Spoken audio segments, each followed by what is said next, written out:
It's week 27 of 2018, and today on the podcast, we've got a lot of stories from two major players, Microsoft and Apple, to look at, some new product announcements and some other things about patches and security. Keep an eye on that. We also want to talk about why you should leave your phone at home when you're making speeches at Parliament, something we all face. That's all coming up in the Technado, starting right now.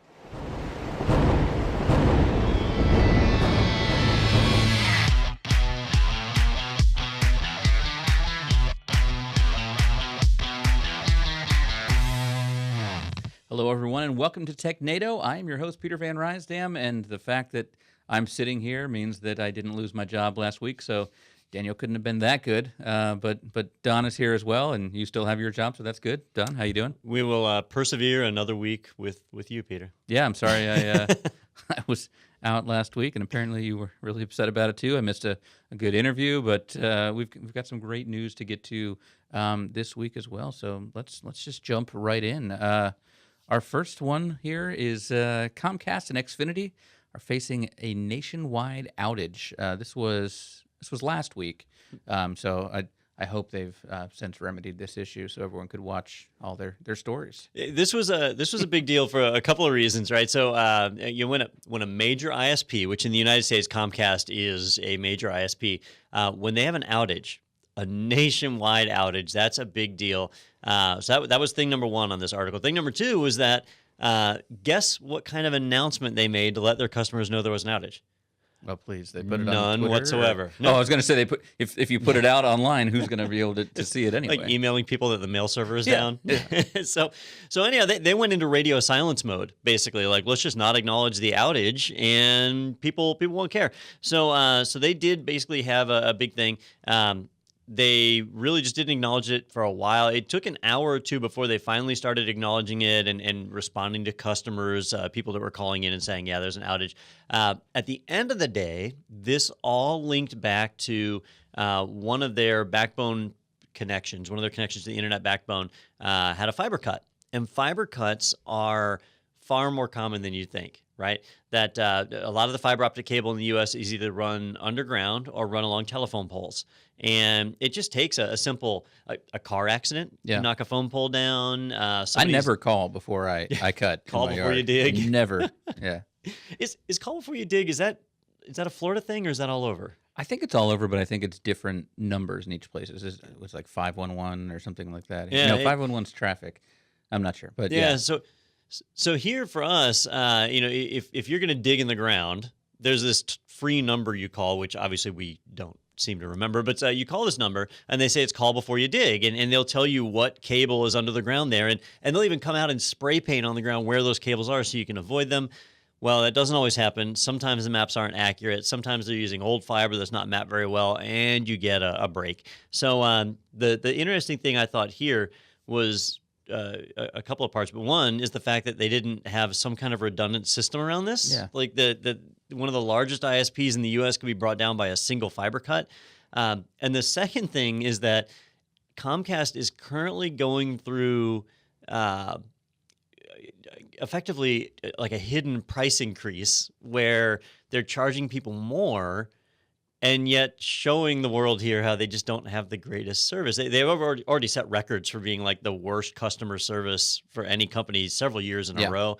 And so to have all this stuff stacked on top of our next article, which ties into Comcast, is what really makes this one shocking. So putting this into perspective, our second article for the day actually comes at us from Slashdot originally, but I've jumped over to the Reddit thread that actually started all this, which is that Comcast has decided to be the first U.S. company to really dive in and accept the fact that the net neutrality rules are no longer in place, and they're starting to charge extras for certain types of network access. In fact, what this particular Reddit user found was that if you were watching a video that was a 720p video, Comcast would throttle you down to 480p, which is awesome. Nothing like jumping back to 1999. And that you had to pay extra if you were on one of their premium unlimited accounts, that then you could get the 720p again. But even then, you were throttled at 20 gigs. So as soon as you hit 20 gigs of bandwidth for the month, it would then dump you back down to 480p. unless you paid extra. So Well, I'm there sure you they're go. going to come out with a fix for this and make it so they have a third plan where you can go ahead and upgrade up to an even higher level that will let you download that even when you go past the 20 gig. So hopefully, this is going to work out for everybody in the long run. Yeah, and if you factor in that if you paid extra for the premium plan during the nationwide outage, you got a premium outage instead of the standard outage that everybody else had. So you were out like that much. You were not harder. notified much quicker than everyone else about. Well, maybe they updated those people. Maybe that's part of the plan is you actually get alerts now. Yeah, we'll acknowledge our outage if you pay for our premium plan. And so I thought it was funny. These two articles were kind of back to back. That one is, hey, we're gonna start bilking our customers for more money, and at the same time we're gonna have an outage because we can't plan for redundancy. So there we go. Lord only knows. There are probably more details to the stories in the background, but at face value, it looks like Comcast is doing a bang-up job of providing great customer service across the board.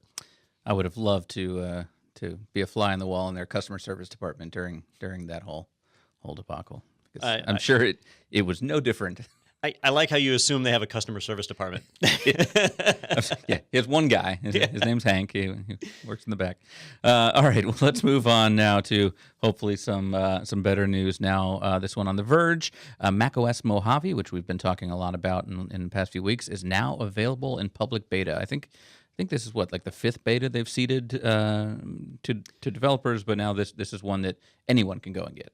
So macOS Mojave, it was announced several weeks ago, and all of the betas that have come out so far have all been just for developer programs. So if you're a member of Apple's developer program, which is, I think, $99 a year, you get access to the betas early because as a developer, you want to make sure your application works under the newest version of macOS before it's released to the public.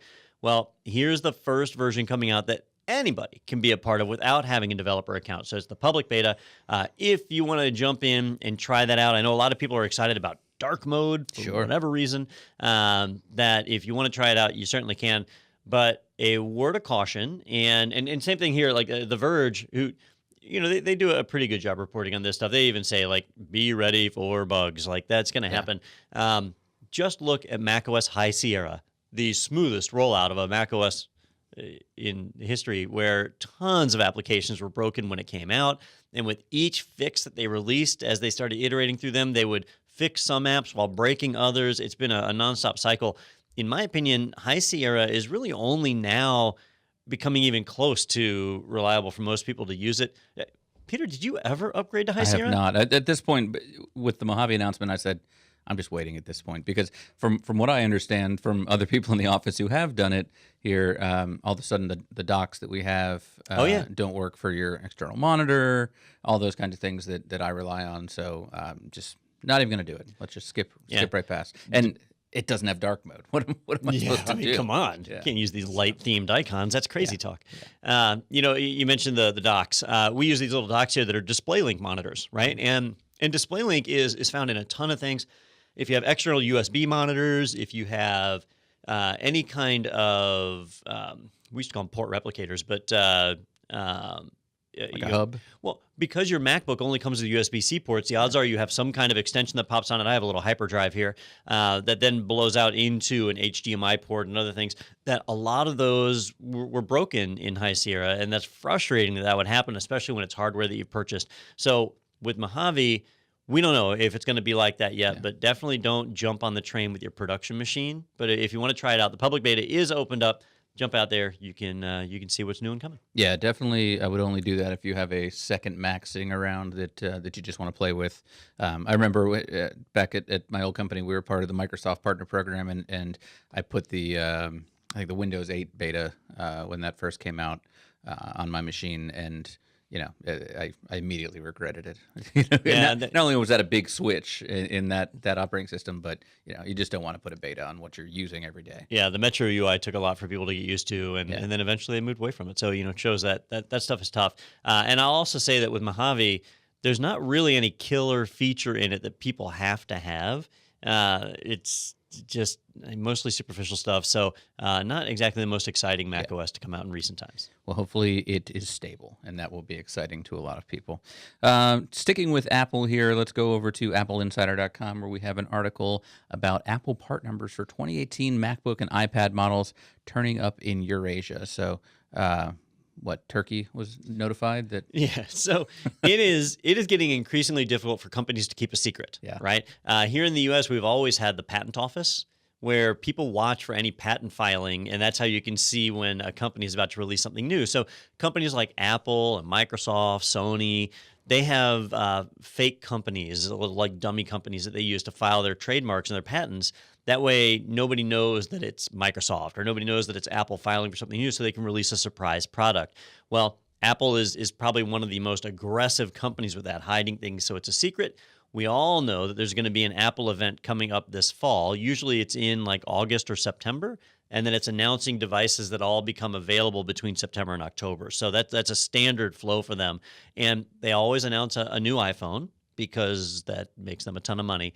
But this year, it does look like they're going to be announcing more new iPads and Macs. Although we don't have a lot of details, in a Asian registry, they had to register the hardware, the part numbers with one of the regulatory agencies over there.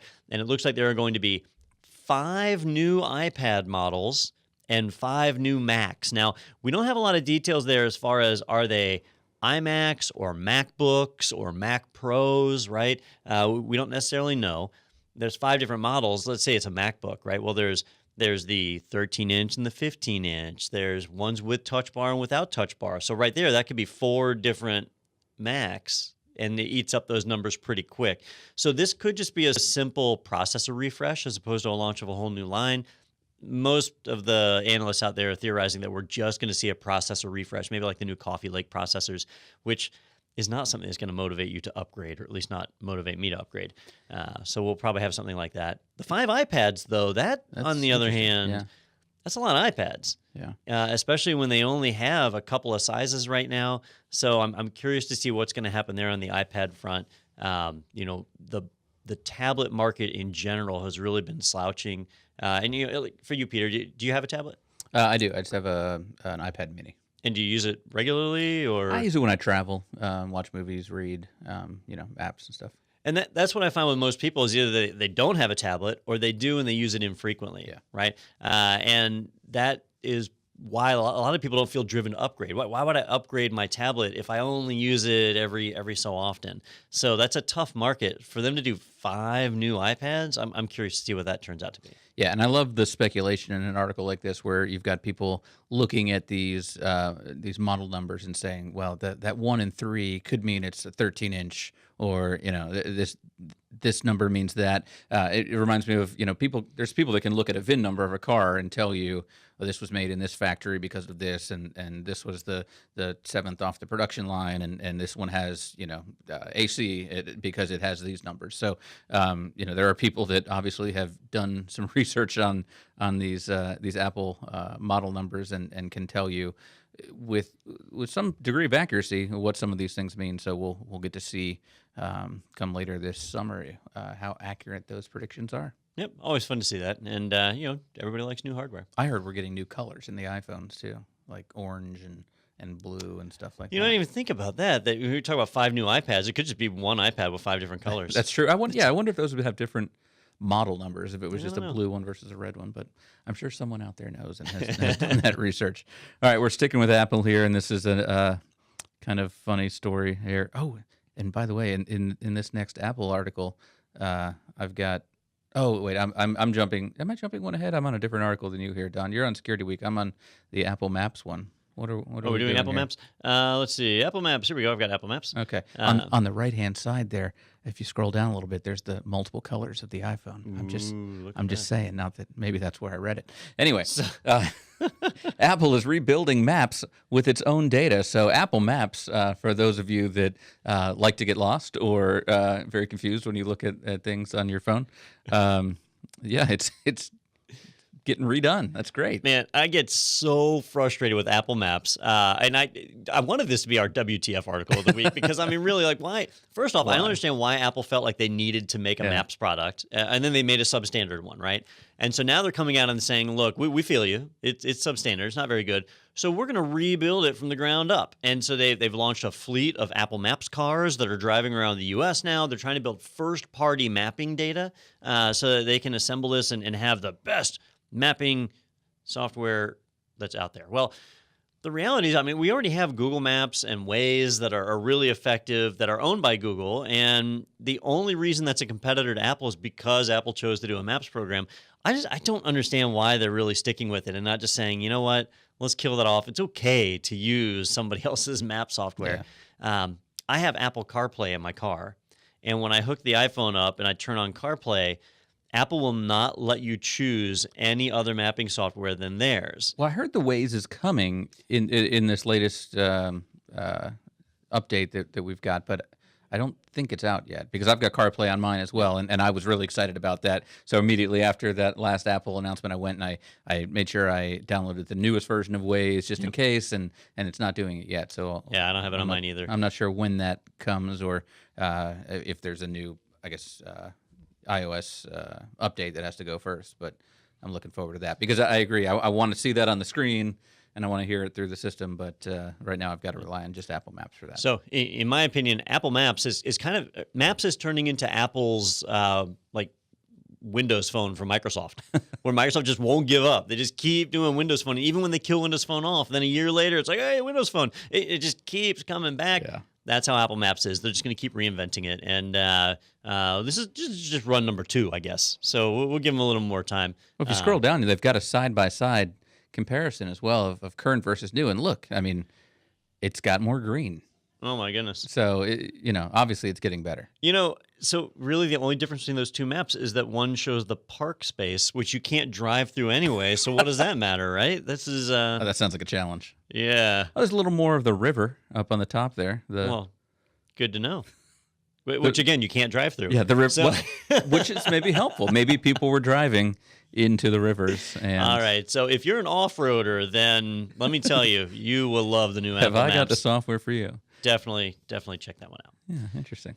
All right. So poor Apple Maps. So I'm out of order. You had another Apple story. Correct? I did have another Apple story, which I have accidentally closed at this point, but we can just kind of talk about it. Yeah. There is a new malware that's out there that's targeting Mac OS and specifically targeting people who are Bitcoin miners who are inadvertently going to become Bitcoin miners. The interesting thing about this malware is that it is distributed for Mac OS, right? So it's malware that targets Mac OS. That's pretty uncommon.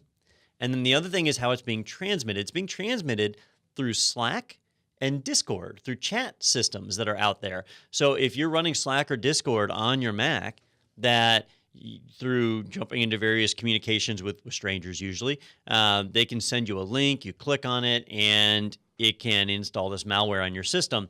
It runs under your user credentials because you clicked on the link.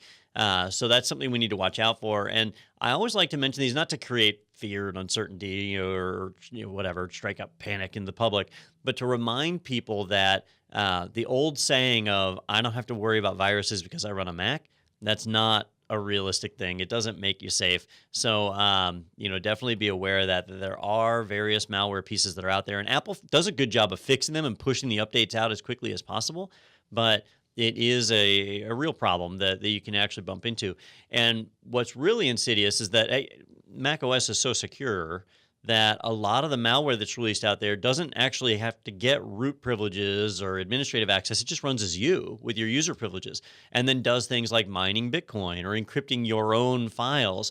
And that stuff is just as damaging as when they have full root access. So it's not like it's a big security lapse on Apple's part. It's a security lapse on our part, on the end user's part, that we run these applications. So anyhow, if you do a lot of Slack communications or Discord with strangers on Mac OS, just be careful what you click on. Yeah, and that's pretty surprising too, because you'd think that people that are into cryptocurrency mining and in these channels would probably be pretty, tech savvy. people, but it shows that anyone can be duped and click on these things that are malicious. So just be careful what you're doing out there. Talking about the Mac having viruses now, it made me think back to, I remember one of those, remember the Mac and PC ads when you had "I'm a Mac, I'm a PC." One of those frustrated me so much because you had the Mac saying, "Well, as a Mac, I'm not susceptible to your PC viruses." I'm like, well, yeah, you're susceptible to your own unique viruses. Of course, you can't get a Windows virus on a Mac, but I guess that's a good way for them to get around saying that. The one that killed me, it was an absolutely funny commercial, but it had the Mac guy, and he was trying to talk to the Microsoft guy, the guy in the suit. Yeah. And every time the guy in the suit would start talking, a pop-up would happen saying, like, "Are you sure you want to perform this command?" Right? Yeah. And it was making fun of when Microsoft rolled out elevated privilege permission, or it was called user account control. And in Windows, anytime you performed an admin action, it would prompt to make sure that it was you doing it and not some like automated script running in the background. So if a virus tried to do an admin access, it wouldn't be able to click "yes, do it." Yeah. You had to, right? So Apple was making fun of that every 10 minutes you were getting prompted, and it was annoying. Well, it was just 2 years later before Apple rolled out that same feature. And now on your Mac, anytime you try and perform an admin thing, it prompts you for the admin credentials. Yeah. Or if you install an application from the internet, the first time you run it, it says, "This is from the internet. Are you sure you want to do it?" So they made fun of it, and then 2 years later, they had to do it themselves. So that is something we have to remember with every operating system, not just Apple or Microsoft. I can't remember my OSs here. Not just Mac OS and Windows. It's the same thing in your Linux distros that are out there, or even if you're running some weird fringe OS like Haiku, you still have that same problem. You can't live off of security through obscurity forever. Exactly. All right. Well, speaking of obscurity, we've got our next article on a classic mouse that is not going to be obscure anymore. This is Microsoft's classic Intellimouse, which was originally released back in 1996. So this thing is... I don't want to say it's old because that's when I graduated high school. So it's just practically a brand new mouse. I don't know why they're re-releasing it. When I saw this, I said, "Oh, this is going to be great, right? We need to hop on our DeLoreans, jump back, and take a look at this."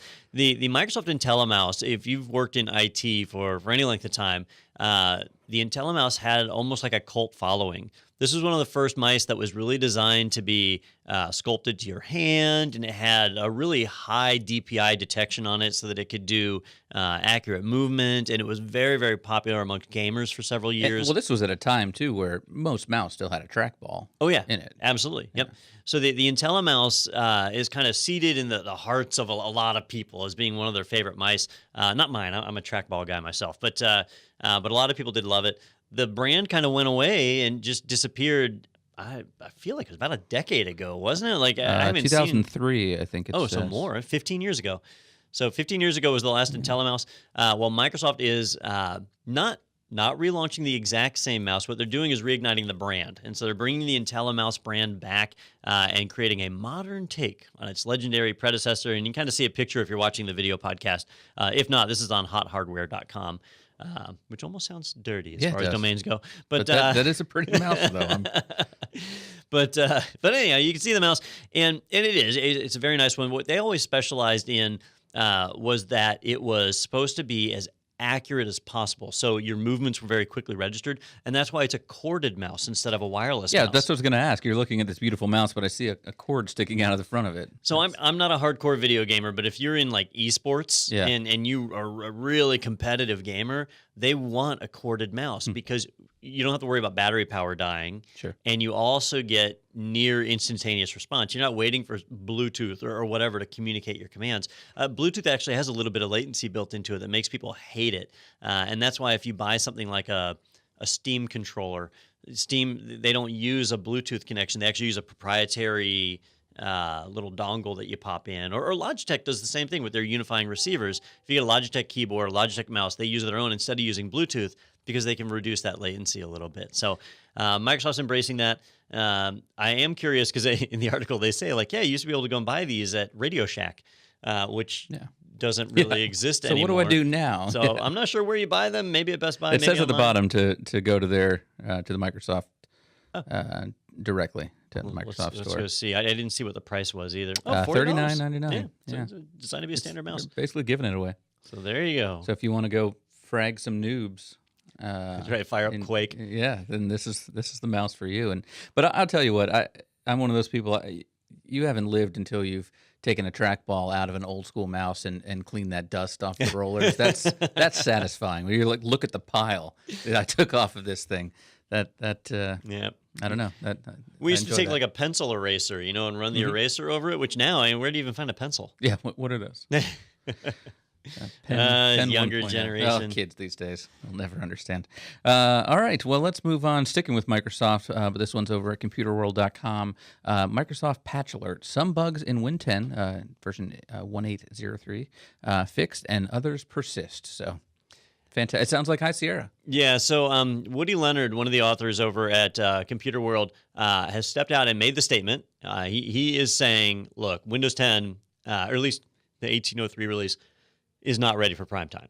And so he's cautioning people at home and people at businesses to say, you know what, if you're looking to jump to this latest version of Windows 10, it has too many problems. Now, Microsoft has been working to fix a lot of these before doing the biggest rollout, but the rollout is actually public now. Like you can, in fact, I think, I'm trying to think if my machine's already updated for that.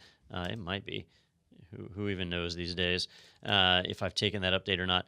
But they are rolling it out. But there are a number of problems people have bumped into, problems with updates and other things. And mine is not telling me. It's a virtual machine, or yeah, it's a virtual machine, but it's the one that I use for pretty much everything. I guess I could do the old WinVer and see if that tells me. Yeah, I'm on version 1803. So. For most people, which apparently would include myself, the update is not that big of a deal. I'll tell you some of the things that I've run into that were problematic with it. One, it's a huge update.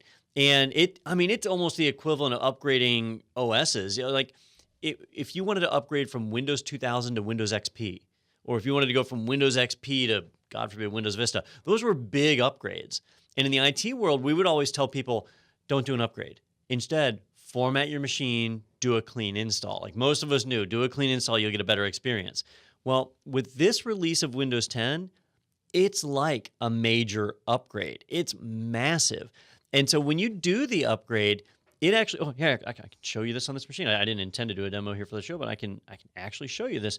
That if you look at my laptop, see how I've got a Windows and a Windows.old folder that it actually replaces the entire OS. And this Windows.old folder, I've deleted some of the contents out of it, but it is, let's get back here somewhere. Oh, shoot, I've already deleted some stuff out of it. It was over 30 gigs in size after the upgrade. And so some people are complaining and saying, look, I bought a Windows 10 tablet with 128 gigs of storage, and now you've got 30 gigs tied up in just this old downgrade copy of Windows that we don't even need anymore.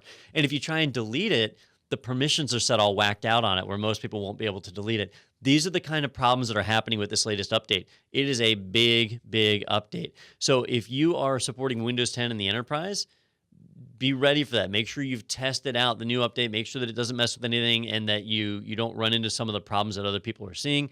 Other problems that I've heard people talk about is that the new update boots up really fast. And if you're one of those people that uses a hardware key on your laptop to trigger a boot menu, sometimes it can be really, really hard to catch it. Yeah, to catch it in time to be able to flip. So I ran into that on a machine where I was dual booting Fedora Linux and Windows 10, where I couldn't catch it for the life of me to boot Fedora. I ended up having to get in there and edit the EFI settings. So those are some of the problems that are out there. Microsoft is working to fix everything. We'll see how that all pans out. But this is already a public update that's rolling out there. I'm not in a special ring on that machine I showed you a moment ago. I got that as a public update. So that .old folder, that's simply there if you need to roll back?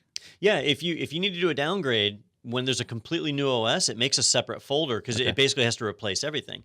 You used to see that when you went from Windows 2000 to Windows XP or Windows 7 to Windows 8, it would make that Windows.old folder. This is the first time that we're really seeing that where I'm just taking an update to Windows 10, right? Yeah. But that's the new model that Microsoft's doing is instead of a new version of Windows every 3 years, you're getting a new version of Windows 10 every 6 months. Mm-hmm. And some of those versions, like this one, are really, really big. There's a lot that's changing behind the scenes. So it's a major upgrade disguised as like a Windows update. So that's turning out to be pretty tricky for a lot of people. Yeah, which is interesting when, like you said, you're kind of just having it happen behind the scenes where you're not having to make that decision. Where if it was Windows 11 or whatever, you would have to check a box to say, yes, I'm ready to do this upgrade. But here it's just kind of happened. So definitely something to keep an eye on if, like you said, you've got issues with storage space or some of the other issues you pointed out there. All right, sticking with Microsoft again here on Internet. What is this? InternetNewsBlog.com. Microsoft resumes delivering Windows 7 Defender definition updates after 2 weeks. That sounds pretty scary to not have new definitions coming out for 2 weeks. Yeah, so Windows Defender, Microsoft, I don't know, probably about 8 years ago now, made a big push to make Windows Defender a better product, to integrate antivirus into it, because it was just anti-malware in the beginning. In fact, if you go way back, Microsoft acquired a company called Giant, and Giant made this anti-malware product that was really good. I used it back in the Giant days. So when they acquired it, that was cool. So I didn't have to buy Giant anymore. I just used Windows Defender. Then when they integrated antivirus in it, because they bought another company whose name I can't remember now, like Inoculan or something like that. So they acquired that antivirus product and integrated that. Great, you don't have to buy antivirus anymore. Windows Defender just does it, and companies like McAfee and some of the others got really angry and sued Microsoft over that because it was non-competitive. They're kind of right, but it was a good product. So if you had Microsoft Windows, Windows Defender was good enough to protect you. I mean, as good as really any other product these days. Well, they ran into a problem a couple of weeks ago where a bad update rolled out that caused some big issues, and there was actually a security vulnerability in Windows Defender. There were several things that all kind of happened at once. But the main thing was that the update mechanism was broken. And so for 2 weeks, Windows Defender took no updates. Now, for some people, that's just that's par for the course. Like maybe they don't update their Windows Defender every couple of weeks. But most of us that are at least a little bit security conscious know that you should be taking virus updates at least daily. The world changes so fast that if you're not getting it daily, you're getting too far behind. To go 2 weeks with no updates, that's a big deal. And it highlights how while Windows Defender is kind of good enough for some people, it may not be good enough for everybody. And in an enterprise space, there's a lot of stuff Windows Defender won't do that makes it not suitable. For example, you don't have any centralized management. If a computer gets infected in my office, how do I know it got infected? It doesn't notify me. It treats each computer individually. So there is still a definite reason why you need enterprise or corporate antivirus software. Software from companies like I like Sophos, but there's Trend Micro, McAfee if you're crazy. There's you can do Kaspersky, that facilitates a lot of things. So yeah, it does. So there's a lot of choices that are out there. You can pick, but there's a reason that market still exists, and that's because Windows Defender isn't perfect and Microsoft isn't perfect. But a 2-week hiatus on updates, that's a big deal. That's a problem. I was able to mine so much Bitcoin on those machines during that 2 weeks, but yeah, that's all come to a stop now. Well, I wonder if anybody does a study on that. Like, so during that 2-week period was how much Bitcoin was mined? Yeah, there could be something there. Yeah, we'll see how much power was drawn from these devices. My electric bill was through the roof this month. I don't know why. And then Windows Update made my electric bill get smaller. It's amazing. It's a feature. They'll do an ad on that. Well, I'm a PC. I'm a Mac. Well, I can make your electric bill smaller. All right, fantastic. All right, this one over at WindowsCentral.com. This is an interesting story. Microsoft's Andromeda device described as new and disruptive in a leaked internal email. And I also saw a couple articles related to this product about it being delayed and being maybe not even released at all. But from what we know about it from these leaks, which they're leaks, so take them for what they're worth. It looks like an interesting little product. It basically a kind of is it a phone? Is it a tablet? It sits in your pocket. It's pretty cool. So I've seen a lot of criticism over this over the weekend, which it is all entirely based on leaked memos. So this could all just disappear. A lot of products never make it to market. That could certainly happen here. Microsoft has had a series of operating systems over the years that never made it to the light of day. That they'll create an operating system, they'll do experiments in it, and they'll take the best features and incorporate them into Windows or whatever. The biggest one that jumps to mind for me is Singularity. I don't know if you ever heard of Microsoft Singularity. No. It was a special operating system they made that was amazing. Like, just security was built into its kernel from the ground up. It was very rock solid, and multiprocessing was through the roof. But the operating system was never fully designed to be to the public. It was command line only. Like, it had no GUI. But they used it as an experimental OS before dragging some of those features over into Windows. So Andromeda makes me think about something I said 15 minutes ago. Remember where I said Apple Maps was like Microsoft's Windows Mobile? Yeah. And how Microsoft, even when they shut down Windows Mobile, they bring it back. Well, a lot of people feel like Andromeda might be that next Windows Mobile, that it's designed for portable hardware. And the hardware device that people keep talking about is one that's foldable like a book. So it's small enough to fit in your pocket, and then it pops open, and now it's a tablet. And a lot of people are making fun of it, saying, wow, here's this tablet that won't run any more applications than Windows Mobile did, and it fits in your pocket, but it can't make a phone call because it's just a tablet. And so it's a device that doesn't really have a market. Well, that's a whole lot of speculation. So who knows what will happen? But the rumor mills are just cranking with Andromeda news. It is an experimental operating system from Microsoft that's designed to kind of skirt the boundaries between desktop OS and mobile OS. It is supposedly just a port of the Windows core, which means that it should be able to run applications designed with the Universal Windows Framework. So if you have all of your Windows apps available on your mobile device, that would be a pretty powerful thing. What's killed devices like these in the past has been battery life and just developer support, like developers not caring about Microsoft's mobile platforms. Yeah. So we'll see what happens. There was a similar announcement that was going around. I didn't want to cover it here on the show, which was that they were launching a budget Surface tablet. It was supposed to be priced in like the $400 range with lower end hardware. So Microsoft is looking at this portables market and trying to figure out where they fit in. I don't know what'll happen with that, because they've already got apps on iOS and Android now. I never find myself saying, boy, I really wish I had a mobile device by Microsoft. Yeah. Somebody's saying that, I guess. Well, I loved that a couple of the headlines I saw about that story were we're talking about, is this Microsoft's iPad killer? I'm like, well, I don't think anything is going to be Microsoft's iPad killer. The iPad seems to be doing just fine, and as you mentioned earlier, 5 new ones looks like coming out. You say iPad's doing fine, but they've had a year-over-year sales decline, right? The tablet market has shrunk consistently for 2 years now. That's true. iPad is the only one that's selling successfully, and I'll tell you, I bought a Samsung. What was it? A Galaxy Tab S3, which their naming convention is getting outrageous. Yeah. But I bought one. It cost the same as an iPad. I used it for several weeks, and there were so many design decisions that they made in there that were bad that I ended up returning it. Google stopped selling tablets altogether. They just do Chromebooks now as their mobile platform, and Chromebooks are not tablets. They are laptops. So that whole tablet space is really weird right now. Maybe that's what Microsoft's going to take advantage of and say, look, the tablet space is really shaken up. Let's jump in there with something new and exciting. And if they're going to do that, I'm excited to see it, because I really would like to see some new stuff. I have an iPad that is 2.5 years old now, which is kind of beyond where I would normally upgrade. But the new iPads don't offer me anything I don't currently have. Exactly. There is no point in upgrading. Yeah. And maybe this Andromeda will be the device that you've been looking for, that then you take and you plug into your computer when you get to work. Maybe the phone goes into the Andromeda, and then the Andromeda goes into your... It could all be... It's Inception. One of these days, that dream will come true. It's going to happen. We'll see. Not today. I do like the picture they released, though, of this, where when I first saw this picture, I just assumed somebody folded a mouse pad in half. I was like, why are they folding a mouse pad in half? But that's supposed to be the tablet or whatever. So that's like an e-ink screen.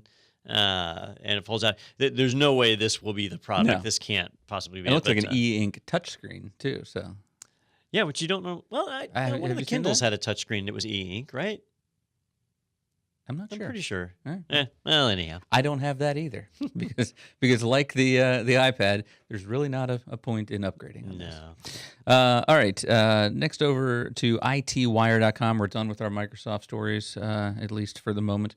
UK researcher says one line of code caused the Ticketmaster breach. So just one little line can take down an entire website. So a few weeks ago, there was a breach of Ticketmaster, and we haven't made big deals out of breaches lately because there's just been so many of them that you can pretty much just take your choice each week. It's not really news anymore. But the Ticketmaster breach, details have started coming out about how the breach happened. And that's what I found really interesting.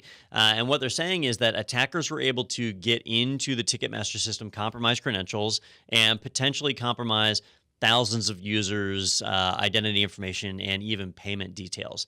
And the way they did it was because one single line of code was put somewhere where it shouldn't be. So the details have come out now on how this breach worked. When you go to a website like Ticketmaster or really anywhere that's an online shopping location, they usually have more than one website. There's the website you go to initially where you do your shopping and you add some stuff to your cart. But the moment you get ready to pay, you're typically shifted over to another secured site. And the reason they do it that way is that in order to take payment details over the internet, you need to be PCI compliant, and there's a lot of stringent requirements there that they don't want to have to meet for their entire site. So they just do the payment site that way. By shifting over to another provider, if you outsource it to Stripe or somebody like that takes payment, Square is another one, even PayPal, right? You shift your shopper over to PayPal's site to pay so that PayPal is responsible for handling all the security and you don't have to worry about it, right? Well, that's what Ticketmaster does, not necessarily PayPal, but they had a secure site that they would transition people over to when they were ready to pay for the ticket. Well, that's all fine and good, worked for years. But they implemented one of those pop-up chat services, right? You see them all the time nowadays. You go to a website, even if you go to the ITProTV site, you see it, where it'll pop up, hey, how can I help you? Or do you have any questions? That kind of thing. Well, those pop-up chat services, the way they function is when you sign up for one, you pay your bill, and then they give you one line of code that you insert into your page's header or footer or whatever so that it pops over the top of your page and people can chat with your support reps, right? And you're supposed to embed those throughout your site. Well, Ticketmaster embedded it not just everywhere, but they embedded it on their payment page as well. Well, the problem is the payment page is a very high level of security. The chat systems don't always follow the same level of security. In fact, a lot of the chat systems will take the content on the page that you're viewing and send it to the chat person. That way, if they're providing tech support, they can see what you're seeing. And that's what was going on here, is that by inserting that little chatbot code, that one line of code into their payment page, it made it where the security of that page was significantly degraded, and the attackers were able to do a man in the middle to intercept payment and personal details in the worst possible way.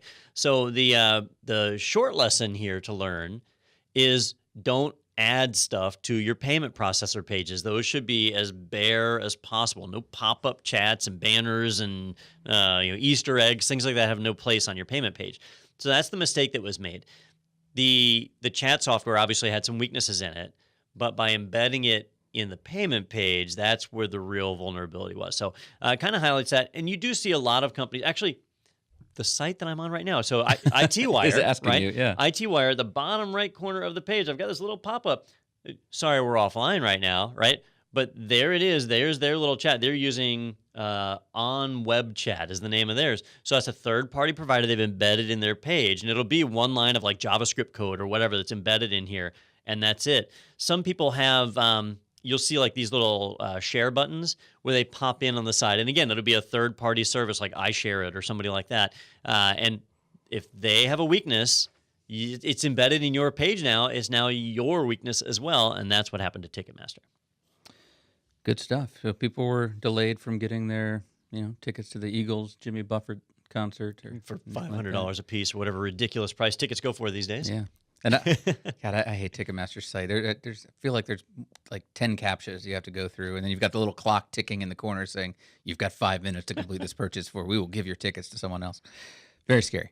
Anyway, next up here, over on the Hacker News, password guessing was used to hack the Gentoo Linux GitHub account. So, this was a hack where basically looks like some malicious code was then put up onto their GitHub repository, and it sounds like they had a pretty quick response time to it as well. But password guessing was the way that this was discovered. Yeah, this was not a sophisticated hack. It didn't involve like crazy algorithms or code exploits. It didn't even involve phishing. What happened is an unrelated site was hacked, and some of the credentials that were found there, it wasn't credential reuse where like one of the developers used the same password in both places, but a developer used a similar password. So the attacker was able to look at the password this person used on another site to guess what was being used somewhere else. So, maybe I have a password of Gators123, and so they try Gators1234 or Gators 5678 or whatever. And so based on my password history, they can guess what my next password might be. And that's what happened here. So attackers guessed the GitHub account password for one of the Gentoo Linux development team members, was able to get in there, seize total control of the GitHub account, lock out the developers entirely. And once they were in there, they were able to modify code in any way they wanted. Now, a lot of these operating systems have automated build procedures, and Gentoo Linux prides themselves on making it where you basically compile your own OS. Well, when you download the code from them, you have to have a certain level of trust that the code hasn't been modified. It's visible if you read through it, but it's millions of lines of code. So an attacker can go in and modify that. You download it and compile it on your system thinking it's safe, and now you've compiled malware or other types of security weaknesses right into your OS, which is the worst possible thing that can happen. So really big deal here. And the lessons to learn from this is that, one, password reuse is bad, right? You should have completely randomized passwords generated for every site that you use. And two, anytime you can do dual-factor authentication, you should. Dual-factor authentication or multi-factor authentication would have stopped this, because then even if an attacker knows your exact password, unless they have that other type of authentication, maybe it's a code or a text message or even an email, unless they have that as well, they won't be able to get through and compromise the account. So the team over at Gentoo Linux, they recovered pretty quick. They got control of their repository, so that was fast. But it's definitely a lesson they've learned. And I'll bet by the end of today, everyone on the main Gentoo Linux development team will have multi-factor authentication turned on. You can pretty much guarantee that. I'll tell you what, though. Microsoft buys GitHub, and this happens. I mean, we all knew it would be downhill. I wonder, I haven't seen anybody blame it on Microsoft yet, but yeah, it was interesting. I'm sure it's out there. Yeah. Down further in the article, it shows where the attackers, they actually try to delete all the code, which I thought was funny, because in GitHub you can just restore it all back again. But they try to do a lot of stuff. But down here they go through and they detail all the things that they're doing to prevent this from happening again. And one of those things is get two-factor authentication turned on. It needs to be turned on for everybody who has access to that account. So. Well, I skipped one story. I want to go back to the Reuters one here. UK's Micro Focus sells, is it SUSE software business to EQT for $2.5 billion American dollars. Yep. So, we talk so much about how Linux is a free operating system, right? It's free. You go download. It doesn't cost anything. But there's several commercial vendors in the space. There's vendors like Canonical that makes Ubuntu. They make money off of support. If you sign up for a support agreement, you pay them, they make money, right? But otherwise, they give Ubuntu away for free. So Ubuntu server, workstation, they're free. There's Red Hat, where they charge for support, but they also charge for the OS. You can't just go and download Red Hat Enterprise Linux. They charge for that. SUSE is the same way. They charge for their operating system and they have support. Well, SUSE Linux has changed hands many, many times over the years, and it looks like it's about that time again.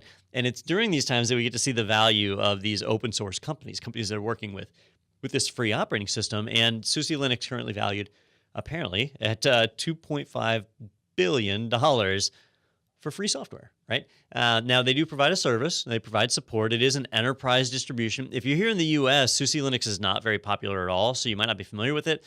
In Europe, SUSE Linux is actually very popular. It's used all over the place. So interesting to see that. Basically, Micro Focus, I don't think is doing so well, so they're selling off some of their assets. This doesn't mean SUSE Linux isn't doing very well, but I did think it was interesting that they were acquired by EQT, which is really just a private equity firm. Somewhere in the article they described that. So I don't really know what they're going to do with it. As an investment company, maybe they're just going to let SUSE keep running the way that they're running. But the odds are we'll see some kind of sale again within a year or two as they position that to sell it to somebody else. SUSE Linux has changed hands a lot, it seems. But it hasn't necessarily affected the product, but they just never have made any headway here in the U.S. Yeah, it says it was a 7.9 times revenue multiplier because they had $303 million last year in revenue and a profit of $98.7 million. So that's a good profit to revenue, but still, that's 7.9 times for free software. That's interesting. So, Yeah. something to keep an eye on. And like you said, we'll probably see their name in the news again when that is resold. If it was bought by private equity firm, that's typically what they're doing. So. All right, well, let's get to our ridiculous story of the week this week, and this is a fun one. We've got all these devices listening in here. Don has to turn off his Alexa before the show. We've got the iPhone in my pocket. I think you're back on an iPhone now, right? Yep. So it's listening, of course. So this is a great one over on Gizmodo.com. An iPhone confuses Syria for Siri during a UK Defense Secretary's speech. So just sitting in his looks like his breast pocket there, and Siri went off as he was discussing Syria. So a nice lighthearted moment when you're talking about Syria for once. And I'm just curious to see, what could Siri contribute to government policy on international relations? Because whenever I ask Siri a question, I can't think of the last thing that she answered for me correctly. Even simple things. What day of the week is it? And then she starts telling me about some restaurant in town. It's just so bizarre. But we do forget about all these assistants that are supposed to be helping us. They are running all the time. They are listening all the time, at least listening for their keyword. In this case, Siri and Syria are very, very similar. I had something similar in my car. I have Alexa in my car, right? Yeah. And I was listening to an audiobook that had a character named Alex in it. And it would continually trigger the Alexa as I'm driving down the road. I finally had to unplug my little Alexa device. So really kind of super annoying. But here you have to wonder, these are governmental meetings. And I know when they have the really high security meetings, they usually make them leave their cell phones outside.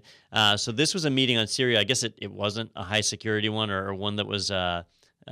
Yeah, it just looks like on the floor of Parliament from the background there. But it was interesting that he kind of triggered it, and he triggered it more than once. I forget how many times he did it, but he triggered it more than once because it was just kind of an ongoing thing. Yeah, that's unrelated. But I was going to ask you to scroll down to that. On the floor. This guy says, besides, if you're going to interrupt a meeting with tech, you might as well do it right and follow in the footsteps of Californian congressman and legendary vaping enthusiast Duncan Hunter. In 2016, he casually blew sick clouds during the middle of a congressional hearing. So that's in the U.S. That's of course in the U.S. That's us. Yeah, yay! It looks like he's got a hookah. That's one of the things you watch it and you're like, I hope that's another country. Yeah, please, please speak Great Britain. Please be. Oh man, yeah. Oh well.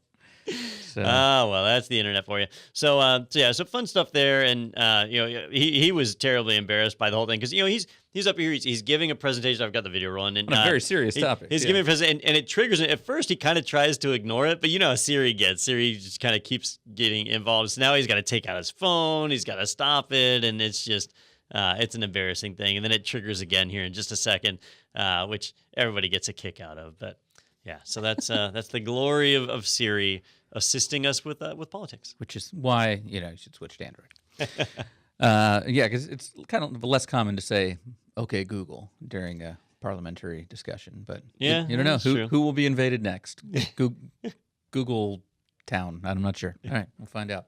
All right, everybody, that's about gonna do it for this week for the Technado podcast. We've got. Some great stories I'm sure we'll bring you next week. And in the meantime, if you're looking for more great information from ITProTV, our tremendous sponsor here, we do have a webinar coming up on cloud computing and specifically on winning with the hybrid cloud. And that's coming up on July 18th. That's a Wednesday, 2 p.m. Eastern time in the U.S. And if you want to register for that, you go to go.itpro.tv/hybrid cloud webinar. That's go.itpro.tv/hybrid cloud webinar. Sign up for that if you want to learn more about ITProTV.